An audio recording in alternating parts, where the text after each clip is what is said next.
What's up? It's Nico77025. I'm here to show off an update to the Redpower 2 Epic elevator. This will actually be the second update. I've added a new feature. This has to do with the doors opening and closing properly, like a real elevator. As you can see, we are on the first floor. If you haven't seen the previous videos, it is an 8-floor elevator.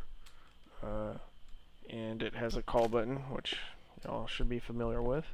As you can see, if you were in a real elevator in real life, the door would be closed. So it is now closed. You press it, it opens, you enter, and the door closes behind you. If you happen to have forgot something, say your keys out in your car, you just open the button back and go back out, and it'll close behind you. So this is the new feature I've added.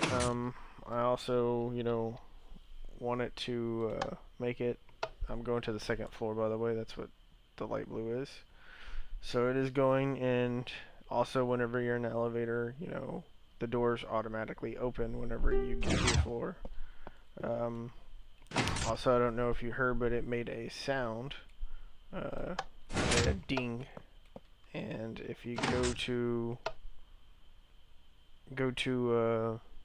or if you're in a real elevator, whenever you get to your floor, it makes a ding. So I've added that in. It's just a little note block, but I haven't figured out the perfect tone yet. I'm still working on that. Like I said, I wanted to make this as real of an elevator as I possibly could, and I've done that. The only issue I have now is I gotta condense the buttons, which is actually quite possible. You need to use ComputerCraft or Redpower 2 computers. And I said this in the first video, if I had one monitor here and I had ribbon cable going down to a computer, that would eliminate the need for all these buttons, and you just click on the monitor and it open a GUI and either type in you would type in what floor. That's quite possible. Unfortunately, I do not know the programming languages for ComputerCraft or Redpower 2. However, Redpower 2, whenever it's released, the new version, there's going to be Redpower XP. So I will definitely look at learning that at that point, and that'll probably whenever I update this, but it'll be a whole new build. It'll be on a FTB, server. It'll be using FTB. Anyhow, so that is the new update. Doing this, like as all updates, changing something out, definitely brings its own problems. One of the main problems was I had to make it to where, it would time properly, and they would only open on the right floors, at the right times, and close, so that has led to a new door setup. This is now what the door setups look like. It's quite different than before. Still using the pistons. Also, I've added in another column of iron blocks because I had to take out a block and bring in a panel and a red alloy wire to allow the button for the open the doors on the inside, and that's just going into this iron block here, which on the other side is a button. And I brought a panel out here, and at the red I brought a frame out here. There's a cover on this side of the frame so it doesn't attach to anything. There is a panel on this frame and this red alloy wire, and then I had to bring out and I had to place red jacketed wire everywhere so it would have something to connect to.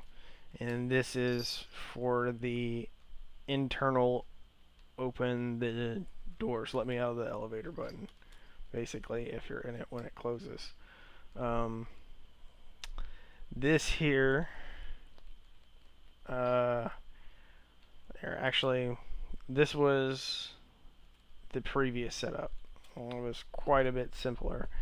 Basically, the red alloy wire comes into the jacketed, which feeds into the inverter cell, which is controlled by the AND gate, and the AND gate had the motors off signal, and the elevator was on the proper floor.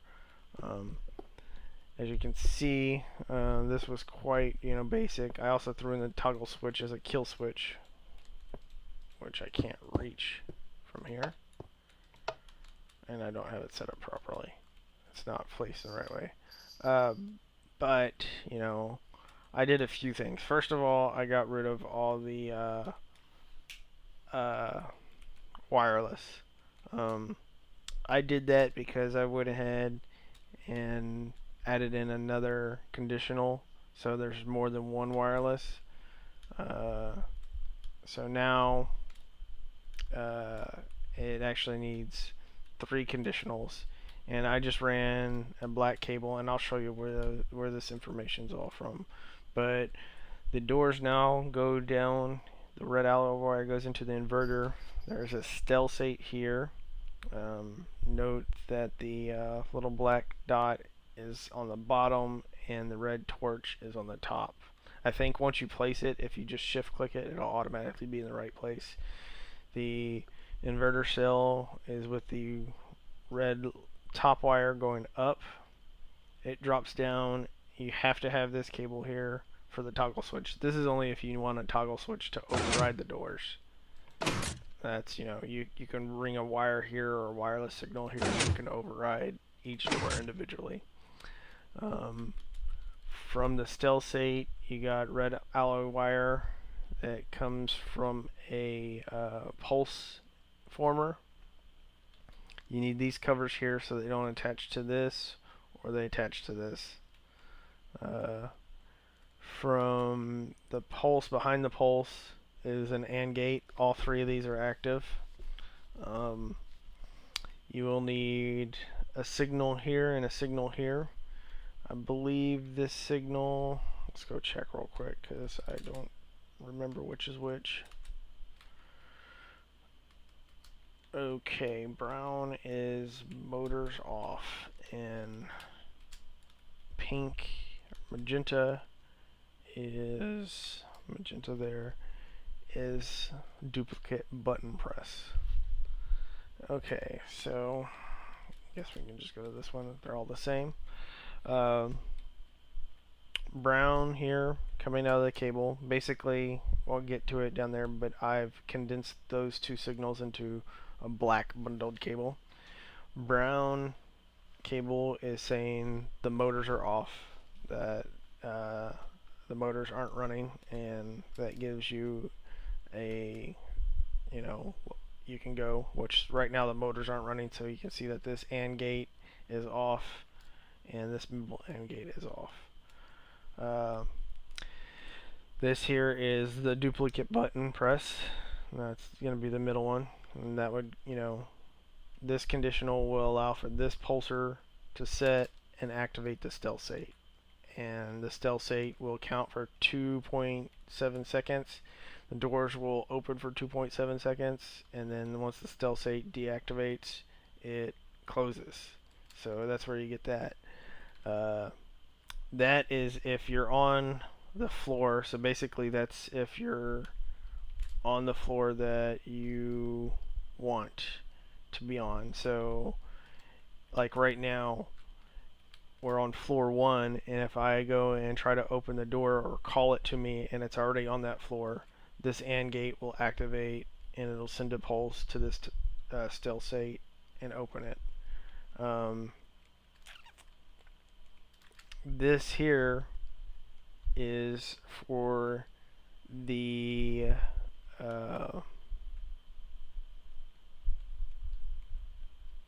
can't remember which one this one's for. Oh, this is for when you first get to your floor. So If we go up one and you're riding in the elevator, let's go ahead and bring this up one. This AND gate is going to meet its conditionals, and it's going to activate a pulse. The motors are going to turn off, the pulse was sent, and the doors opened for 2.7 seconds. So this, on every level, is telling it that, hey, an elevator has arrived on your floor, open it and let people in. If you follow that cable, like I said, it goes back and it just hits the same stealth state. This wire here is the inside the elevator. So if you're inside and you press a button, the signal goes down here and back up, and it activates the stealth state again. And you can change these to, however you want it to be 2 seconds, 3 seconds. So that is how the doors now work. You do not need to run this cable. I did it just, because I like cables and wireless seems cheap. Also, if you're on a server, remember that people can interfere with your wireless. They can override it, they can make remotes for it. There are tools to make it private, if you use a privacy sniffer, but there's also wireless jammers and stuff like that. So running wires is a million times better than actually, using wireless. This here is a note block, and basically every time the motors turn off, it makes a sound, which is my ding, which tells you you're on your floor. The one next to it is a jukebox or a CD player or whatever. I was going to use that as elevator music, but I couldn't really find any that I liked. So that's the new door setup, and it works perfect. I'm quite happy with it. However, I did make a few other changes down here. Nothing too major. I mean, not a lot of work to change, but this was actually a pretty big change as far as annoyances and helping stability of your server or level.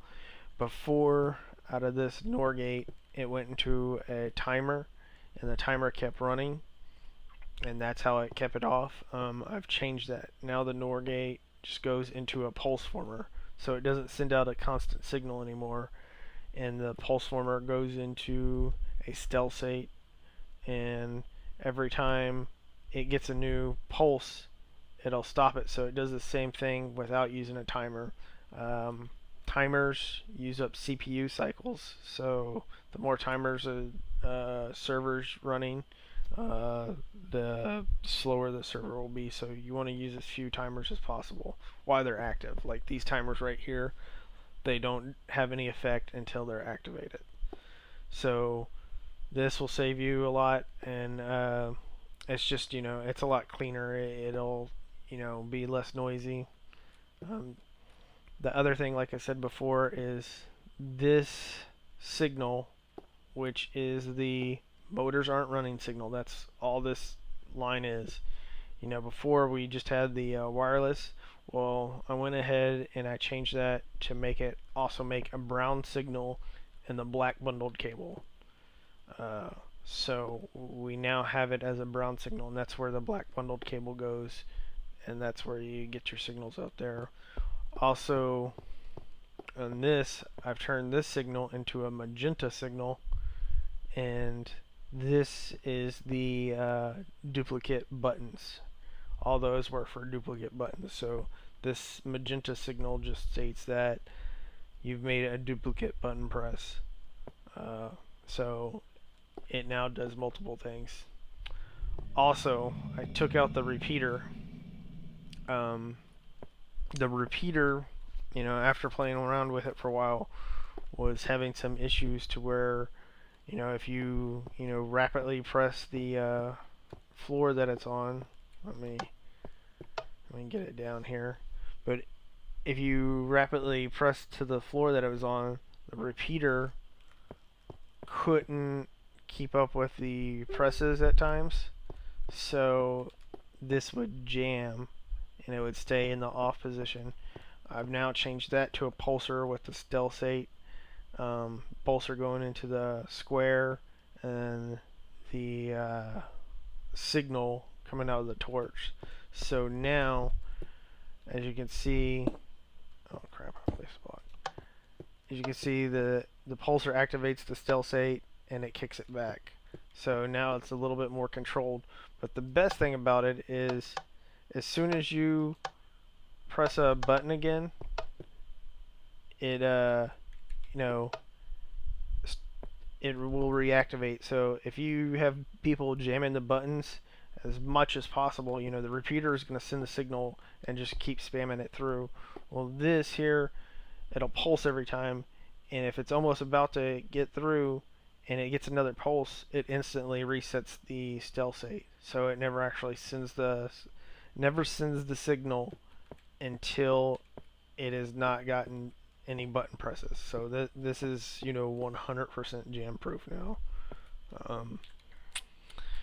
Which at this point I am completely happy with this elevator. I think it is 100% working, and I don't see what I could do to make it any better. I mean, the only thing you can do is take out the buttons and bring in a Redpower 2 computer with a ribbon cable into that would make it more elevator-ish. The only thing, which I've, mentioned to a few people, but, I don't know the right people, is LRAM actually needs to make a button panel, button which whenever you click on the button, or whenever you click on the panel, it opens up a little button panel, and then, like there's 16 buttons, and you just click it like a GUI, but that requires somebody making that block. Anyhow, this here is the Epic elevator. It works flawlessly like a real elevator should or does, and that's pretty much it. This is the update. Thank y'all for watching. Like I've said in the past, if you like it, share it with people. That's the key to getting it out there, is share it with people. Maybe if we share it with enough people, LRAM will see it and she can build that button block. Anyhow, thanks. Nico77025 out.